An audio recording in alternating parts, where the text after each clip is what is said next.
And, ayan, grabe. Ito yung potential future mga kapix. Swertein kayo sa pera, guys. Swertein kayo sa pera. Grabe ito. I-mind nyo na yan, guys. No? Yan yung daladala sa inyo sa future. Swerte kayo sa pera. Swerte kayo sa buhay. Mananagana kayo. As in, yayaman kayo. No? I-claim nyo na yan, guys. As in, talaga. Yan talaga. Diyan kayo dadali ng future nyo, mga kapix.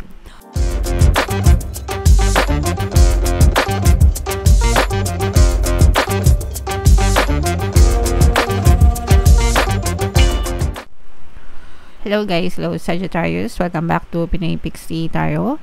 Ang pamagat ng episode natin for tonight is story mo ba to? Ito isang timeless reading para sa Sagittarius, Sun, Moon, Rising, Sign, and Venus. Sa reading na to guys, titingnan natin where you are right now, mga potential and challenges nyo, what you need to focus on, your past, present, and future energy, mga kapiksi, mga suggested approach, and yung potential future ng inyong story. So, shuffle ko to guys. Hanapin ko yung energy ng Sagittarius. Ito guys. So, Sagittarius, kayo ay represent ng King of Wands sa ating spread. General reading lang guys. Pwede mag-resonate, pwedeng hindi, pwedeng positive, pwedeng negative. Kung ano na lang yung maka-resonate guys, take that message. And yeah, comment down below if story nyo ba to. Where you are right now, mga kapiksi. Ito guys, no, parang for some of you, pwedeng nagkakaroon kayo ng competition. Kung kayo ay negosyante, pwedeng nagkakaroon kayo ng competition sa niche market nyo. Kung kayo ay nagtatrabaho, parang feeling nyo tough din yung competition dun sa company nyo. Kung kayo naman ay nag-a-apply ng trabaho, parang feeling nyo nahihirapan kayo maghanap ng trabaho kasi medyo marami kayong kalaban or katunggali, mga kapiksi. So, you're facing a lot of competition, mga kapiksi, pero pagdating naman guys sa competition, sabi ko nga sa inyo, it's part of society and always focus on becoming a better version of yourself guys. Kapag nag-focus kayo sa sarili nyo, eventually guys, mag-excel din kayo, mga kapiksi. Okay? So, tingnan natin kung saan kayo dadalhin itong energy na to. Mga potential and challenges, this is more on ito yung magdadala sa inyo ng potential, mga kapiksi, no? Yung pagtalikod sa mga nega, pagtalikod sa mga tao or bagay or sitwasyon na feeling nyo hindi makakatulong sa inyo. And makinig kayo sa sarili nyo. This is more on potential din as well, mga kapiksi, kasi parang nagtitiwala kayo dun sa sarili nyong kakayahan. Kumbaga parang you're taking one step forward towards a positive change, okay? Para maabot nyo yung gusto nyo, mga kapiksi. And this time, parang hindi na kayo nagtitiwala sa ibang tao, bagkos mas magtitiwala kayo sa sarili nyo, guys, okay? Alright. And what you need to focus on yourself, mga kapiksi, investing in yourself, no? Sabi ko nga sa inyo guys, become a better version of yourself, lalo na kung gusto mo talagang umangat, umasenso, sumagana sa buhay mo, no? Hindi lang para dun sa competition, kundi para sa sarili mo talaga. Invest in your skills, knowledge, kaalaman, mag-aral, magsaliksik, no?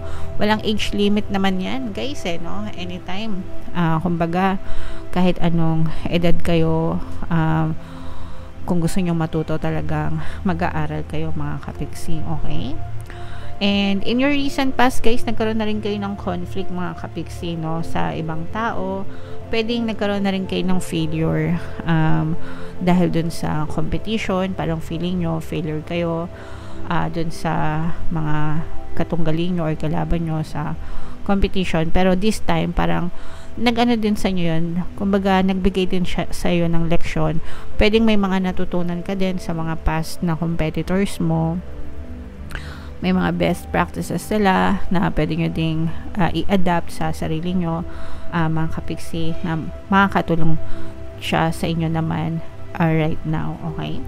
So, yung mga failures natin sa past guys, no, blessing din yan kasi matututo din kayo din, mga kapiksi. And your greatest strength, mga kapiksi, is palaging magpakumbaba, no?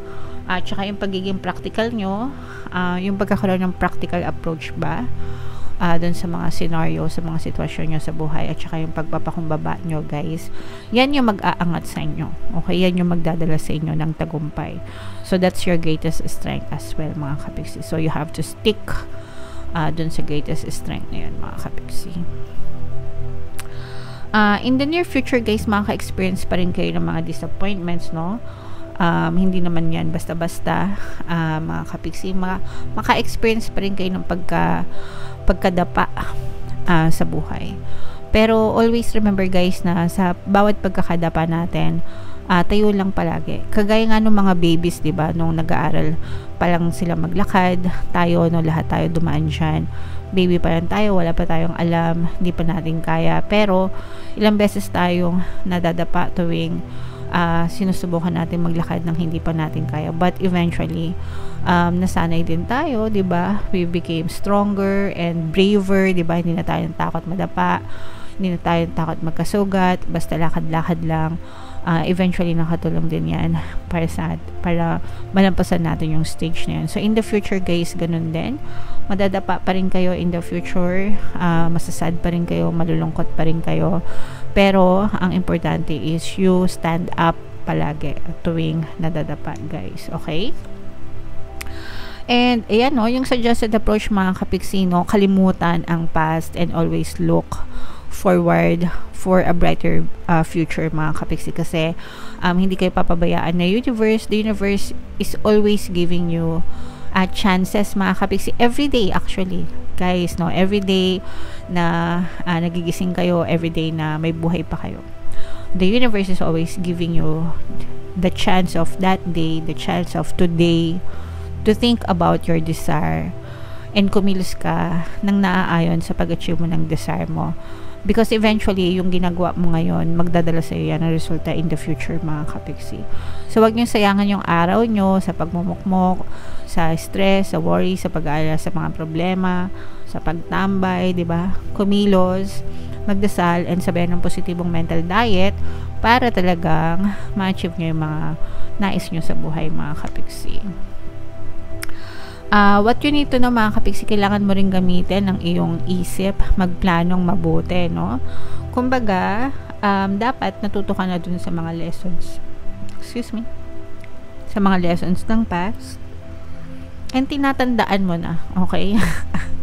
Dapat tinatandaan mo na, ito, hindi to maganda, mali to, pangit to, walang chance dito, dapat ganito, sa susunod ganito naman, yung mga ganon, mga kapiksi. So, planuhin mabuti, guys, no? At the end of the day, ikaw pa rin yan, ikaw pa rin masusunod sa buhay mo.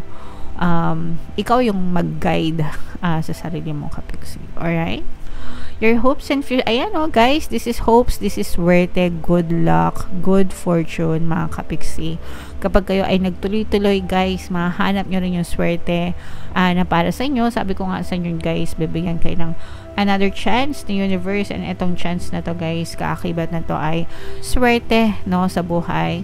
So, i-mind nyo na yan, guys, sa comment section, mind good luck, mind good fortune, mind swerte ako sa susunod na chapter na buhay ko, or ngayon na, i-claim nyo na ngayon, swerte ako ngayon, swerte ako sa lahat ng aspeto ng buhay ko. So, swertehin din ako, pinangalan akong maging maswerte, deserve kong maging maswerte. So, dapat yan yung mga sinasabi nyo sa sarili nyo palagi, mga kapiksi. Okay? And, ayan, grabe. Ito yung potential future, mga kapiksi. Swertehin kayo sa pera, guys. Swertehin kayo sa pera. Grabe ito, i-mind nyo na yan, guys, no? Yan yung dala-dala sa inyo sa future. Swerte kayo sa pera, swerte kayo sa buhay, mananagana kayo, as in, yayaman kayo, no? I-claim nyo na yan, guys, as in, talaga. Yan talaga, dyan kayo dadali ng future nyo, mga kapiksi. So, again, guys, every day, sabi ko nga, binibigyan kayo ng chance ni universe para maging maswerte, para yumaman, para umunlad, umasenso. Huwag nyong sayangin yung bawat araw. Yung bawat gising, nyo araw-araw, samantalahin nyo yan, guys. Focus on your desires, focus on your dreams, no? Eventually, it will be pushed out in your physical reality. So, lahat yan, guys, i-mind nyo na, no? Mind, kayamanan, maraming pera, swerte sa pera. Yan, lahat i-mind nyo na yan, guys, sa comment section. And tingnan natin, Sagittarius, ang additional message for you guys. Shuffle natin to. Habang sinashuffle ko to guys, panoorin nyo muna yung video natin regarding sa ating paano mag-manifest ng abundance video course. Kapiksi, sawa ka na ba sa mga struggles at hirap sa buhay mo? Masipag ka ba at masikap sa buhay ngunit hindi ka pa rin umaasenso? Ilang beses ka na bang nag-attempt mag-negosyo at mag-invest pero palagi ka pa rin nalulugi? Sa pagkakataon na ito ay maaaring may subconscious beliefs ka na nagiging balakid sa iyong pag-unlad at pagyaman. Introducing, paano mag-manifest ng abundance video course. Dito ay matututunan mong ma-overcome ang mga balakid mo para tuluyan ka ng umunlad, umasenso, sumagana, maging matagumpay, successful at maswerte sa iyong kabuhayan, pera, trabaho, negosyo sa lapi at kaperahan ng bonggang-bongga. Dali, mag-send na ng email sa pinoypixie@gmail.com at simulan na ang iyong pagyaman ngayon. Alright, so sa lahat ng gusto mag-avail ng course guys, yung promo natin for November, magbibigay tayo ng 500 pesos na discount until November 30 guys, kaya mag-avail na kayo. And meron din tayong bagong course mga kapiksi, paano mawala ang third party at magkaroon ng harmonious na relationship para mawala yung mga kabit ng mga jowa nyo guys. 20% discount yan until November 30, kaya mag-avail na kayo mga kapiksi. So, ito yung additional na message for you guys. Be bold, no? Maging matapang, guys, no? Be bold, unleash your adventures side, take risks, and be daring. So, kung hindi nyo susubukan, hindi nyo malalaman yung resulta, mga kapiksi. And sa bawat pagsubok, kailangan maging matapang kayo sa pagharap, guys, no? Kayo yan, no? Buhay nyo yan. So, ipaglaban nyo, mga kapiksi. Alright? And ito boundaries guys, kailangan matuto tayo maglagay ng boundaries or magbigay ng boundaries sa buhay natin na okay lang na tumulong tayo, mahal natin yung mga kapwa natin, pamilya natin, kaibigan, but sometimes kasi nagiging ugat din yon ng pananamantala ng ibang tao, pang-aabuso, no? So yun yung gusto nating iwasan, yung maabuso kayo and mapagsamantalahan kayo. So learn to say no, mga kapiksi, kasi meron pang ibang tao na mas deserve ng tulong mo, di ba? So, hindi masamang humindi, mga kapiksi.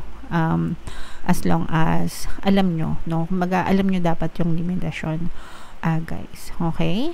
Alright. So, comment down below, Sagittarius, if feeling nyo nakaresonate kayo dyan sa mga messages na yan. Guys, yung mga pinapamind-mind ko sa inyo, guys, i-mind-mind nyo na sa comment section. Huwag nyong kalimutan.